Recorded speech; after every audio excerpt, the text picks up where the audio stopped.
ഗൃഹാതുരത ഉണർത്തുന്ന നിരവധി കാഴ്ചകളുണ്ട്. തിരുവനന്തപുരം സ്റ്റാച്യുവിലെത്തിയാൽ ഈ കാഴ്ചകൾ കാണാം. ഇനിയും 4 ദിവസം എക്സിബിഷൻ തുടരും എന്നാണ് മനസ്സിലാക്കുന്നത്. എറണാകുളം കണ്ടനാട് പാടശേഖരത്തിൽ നടൻ ധ്യാൻ ശ്രീനിവാസൻ നെൽകൃഷി ഇറക്കി.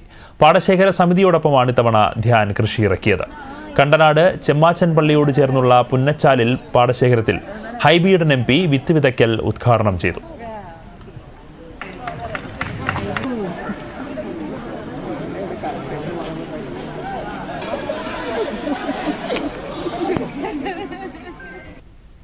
സാധാരണക്കാരൻ ഇന്നത്തെ നാടിൻ്റെ സത്യങ്ങൾ, യാഥാർത്ഥ്യങ്ങൾ വിളിച്ചു പറയാൻ സധൈര്യം കാണിക്കുന്ന ഒരു വലിയ ഒരു ചങ്കൂറ്റമുണ്ട്. അത് ഞങ്ങളെപ്പോലുള്ളവർക്ക് വലിയ ഇൻസ്പിറേഷനാണ്. അദ്ദേഹം കൃഷി നിലനിൽക്കണമെന്ന് ആഗ്രഹിക്കുന്ന അദ്ദേഹത്തിൻ്റെ പിതാവിനെ പോലെ തന്നെ ആ പാതയിലേക്ക് വന്നു. മണികണ്ഠനും നമ്മുടെ നാട്ടുകാരനാണ്. ഇവരെ പോലുള്ള ആളുകൾ വരുമ്പോൾ സമൂഹത്തിലേക്കൊരു വലിയ മെസ്സേജ് പോവുകയാണ്.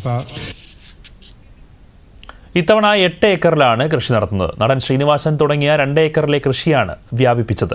തരിശായി കിടന്ന പാടങ്ങൾ ശ്രീനിവാസന്റെ നേതൃത്വത്തിലുള്ള കണ്ടനാട് പാടശേഖര സമിതി പുനരുജ്ജീവിപ്പിക്കുകയായിരുന്നു. തിയറിറ്റിക്കൽ നോളജ് മാത്രമേ ഉള്ളൂ, ഇതിനെക്കുറിച്ചുള്ള പ്രാക്ടിക്കൽ ആയിട്ടുള്ള അറിവൊന്നും നമുക്കില്ല.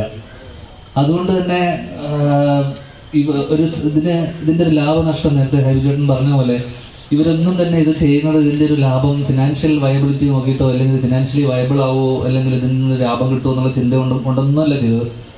ഇതൊരു ഇൻട്രസ്റ്റിന്റെ പുറത്ത് അല്ലെങ്കിൽ ഒരു പാഷന്റെ പുറത്താണ് എനിക്ക് തോന്നുന്നു വർഷങ്ങൾക്ക് മുന്നേ അച്ഛൻ ഇങ്ങനൊരു പ്രാക്ടീസ് അല്ലെങ്കിൽ ഈ സ്ഥലം, കാരണം നമ്മൾ താമസിക്കുന്ന വീടിനോട് ചേർന്ന് നിൽക്കുന്ന പാടം ഇങ്ങനെ പുറമ്പോക്കായി കിടക്കുന്ന, നേരത്തെ ചേട്ടൻ പറഞ്ഞു 5000 ഹെക്ടറോളം അല്ലെ സ്ഥലങ്ങൾ ഇങ്ങനെ പുറമ്പോക്ക്